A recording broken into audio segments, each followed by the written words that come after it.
नमस्कार जय जगन्नाथ लिप्सा किचन को आपण मानकु स्वागत। आप लिप्सा रोषे जब आपण मानकु भल लागुथबो ताने लाइक करिवे, कमेंट करिवे, शेयर करिवे, सब्सक्राइब करिवे, तळे थिबा घंटी बेल को क्लिक करिवे काहेकि ना प्रथमे रोषे आपण माने देखिबे। चलंतु आमे बे रोषे स्टार्ट करिबा। झोल करिबा पई मु 250 कुंदुरी नेइची, 2टा आलू नेइची। मु 2टा आलू को भलसे छड़ाई देइची, भी भलसे धोई देइची। कुंदुरी की मु सेई भलिया मु कुंदुरी की 2-3 थर धोई देइची। चलंतु आमे कुंदुरी केमिति काटिबा। कुंदुरी की एई भलिया काटि पकेइचे, माने एई भलिया काटिची। ता देह को हळदी भी जाई परिबो, लंका भी जाई परिबो, मसला भी जाई परिबो। हमर कुंदुरीटा एटा तरकार एमती रांधिले भल माने आखि की बहुत सुंदर देखा जिवो। ସେଥିପାଇଁ ମୁଁ ଏଇ ଭଳିଆ କାଟିଛି। ଆପଣ ଚାହିଁଲେ ବି ଆପଣ ଫାଳ ବି କରିପାରିବେ।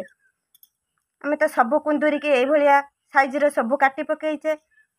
ଏବେ ମୁଁ ଯେଉଁ 2ଟା ଆଳୁ ଛଡ଼େଇକି ରଖିଥିଲି, ଗୋଟେ ଆଳୁକୁ ବି ମୁଁ ସେମିତି ସାଇଜ କରିକି କାଟି ଦେଇଛି। କାହିଁକି ନା ଲମ୍ବା ଲମ୍ବା କାଟିଛି, କୁନ୍ଦୁରି ବି ଲମ୍ବା ଅଛି, ସେଥିପାଇଁ ମୁଁ ଆଳୁକୁ ଲମ୍ବା ଲମ୍ବା କରିକି କାଟିଛି।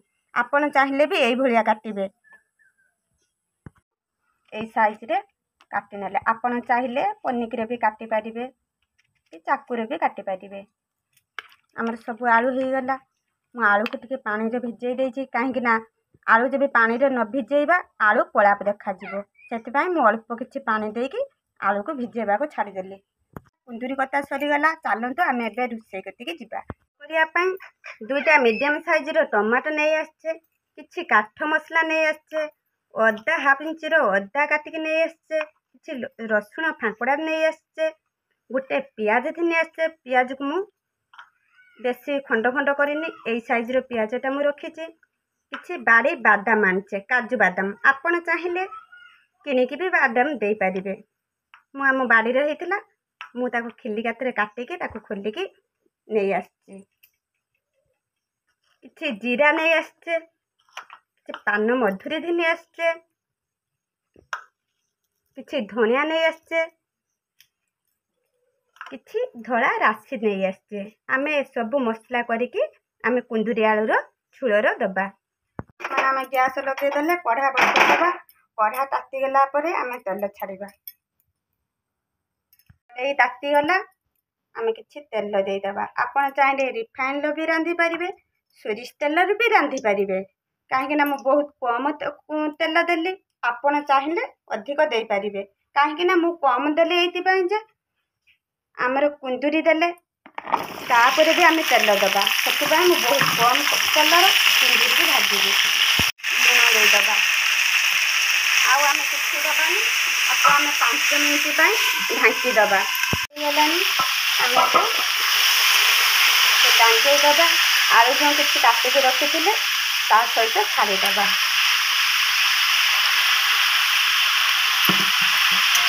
आमे दे साइला परे पुणी 5 मिनिट आमे ताको छाड़ी दबा। आमे कुंदुरी आलू खोलिले।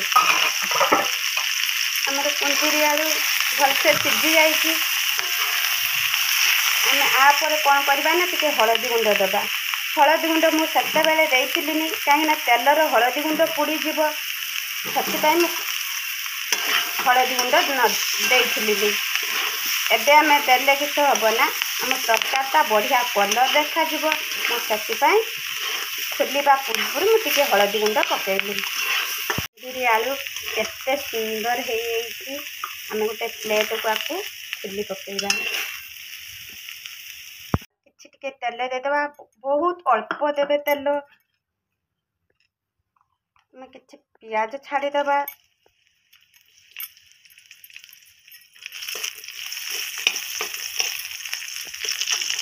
हमें रसुण, अदा,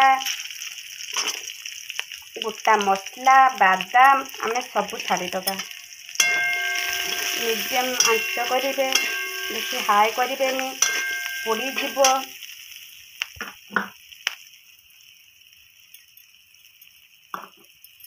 दे दबा। धनिया दे दबा, पान मधुरी दे दबा, जीरा किछि दे दबा। आमे ହାଲକା ଆଞ୍ଚରେ ତାକୁ ଭାଜିବା। ଦୁଇଟା ବିଲାତି ଦେଇଦେବା। ହାଲକା ଆଞ୍ଚରେ ଆକୁ ଭାଜିବେ, ବେଶୀ ଆଞ୍ଚ ହାଇ କରିବେନି, ପୋଡ଼ିଯିବ, ଆମ ମସଲା ସବୁ ପୋଡ଼ିଯିବ।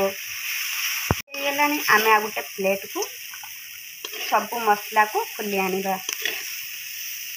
ମସଲାକୁ ସବୁ କଡ଼େଇରୁ ଖୋଲି ଆଣିଲୁ। ଆମେ ଆକୁ 5 ମିନିଟ୍ ପାଇଁ ଛାଡ଼ିଦେବା ଥଣ୍ଡା ହେବା ପାଇଁ।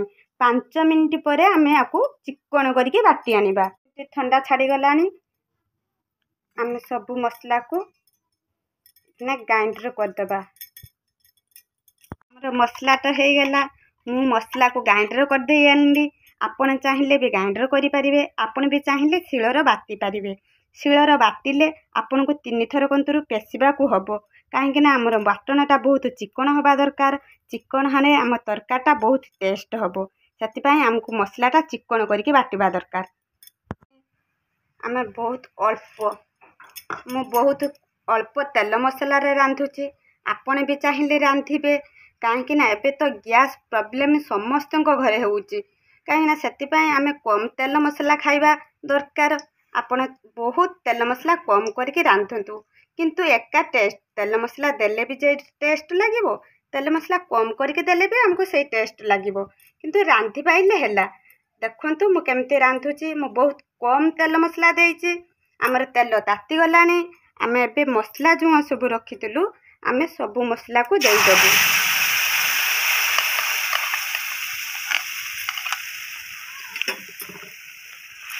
ଆମେ ମସଲାରେ ଆଉ କିଛି ଦେବୁନି, କାହିଁକିନା ଏ ମସଲାରେ ଆମେ ସବୁ କିଛି ଦେଇଛେ। ଆମେ କିଛି ଦେବୁନି। ମସଲାକୁ ଆମେ ଜଷ୍ଟ ଗୋଟେ 5 ମିନିଟ୍ ପାଇଁ ଆମେ ଟିକେ ଘୋଡ଼େଇ ଦେବା। ପୁରା ମିଡ଼ିୟମ୍ ଆଞ୍ଚ କରିବେ, ବେଶୀ ଜୋର ଆଞ୍ଚ କରିବେନି, କାହିଁକିନା ଆମ ମସଲା ପୋଡ଼ିଯିବ। ପୋଡ଼ିଗଲେ ତରକାରୀ ଜମା ଟେଷ୍ଟ ଲାଗିବନି। ବହୁତ କମ୍ ଆଞ୍ଚ କରିବେ। ମସଲା ଛାଡ଼ିବାର ଆମର ମସଲା ବହୁତ ଶୁଖିଲା ହେଇଯାଇଛି। ଆମେ ଯେଉଁ ମସଲା ପାଣି ଅଛି, ସେ ମସଲା ପାଣି ଆମେ ଧୋଇକି ଦେଇଦେଲୁ। ମସଲା କଷି ଆସିଲାଣି, ଆଉ 5 ମିନିଟ୍ ତାକୁ ଛାଡ଼ିଦେବୁ ହେବା ପାଇଁ। ଦେଇଦେବା। ବେଶୀ ପାଣି ଦେବେନି ଏ ତରକାରୀ। ବେଶୀ ପାଣି ଦେଲେ ତରକାରୀ ଟେଷ୍ଟ ଲାଗିବନି। ଲୁଣ ଦେଇଥିଲେ, ଆମେ ଝୋଳର କି ମସଲାର ଲୁଣ ଦେଇନୁହେଁ। ଆମେ ସ୍ୱାଦ ଅନୁସାରେ ଲୁଣ ଦେବା ଝୋଳ ମସଲା ପାଇଁ। ଏମିତି ଗୋଳେଇ ଦେବା, ତା ଦେହରେ ସବୁ ଫେଣ୍ଟିଯିବ। ତାକୁ 5 ମିନିଟ୍ ପାଇଁ ଢାଙ୍କି ଦେବା। 5 ମିନିଟ୍ ମୋର ଏଠି ଝୋଳ ମରିବା ପାଇଁ 10 ମିନିଟ୍ ହେଇଗଲାଣି, କିନ୍ତୁ ତରକାରୀ ବହୁତ ସୁନ୍ଦର ହେଇଯାଇଛି। ଦେଖିପାରୁଥିବେ ତରକାରୀ କେତେ ଟେଷ୍ଟ ହେଇଯିବ। ଆପଣ ଜାଣିପାରୁଥିବେ ତା କଲର୍ରୁ। ଆପଣ ଥରେ ଘରେ କରନ୍ତୁ ଏ ତରକାରୀ, ଖାଆନ୍ତୁ, ଦେଖିବେ କେତେ ଟେଷ୍ଟ। କେତେ ମାନେ ଆପଣ ଭାବିପାରିବେନି, କହିବେ ମୋ କଥା ଭାବିବେ ମିଛ ମୁଁ କହୁଛି। ଆପଣ ଘରେ ଥରେ ତିଆରି କରିକି ଖାଆନ୍ତୁ, ତାପରେ ଟେଷ୍ଟ କେମିତି ଲାଗୁଛି ମୋତେ କମେଣ୍ଟ କରିକି କୁହନ୍ତୁ।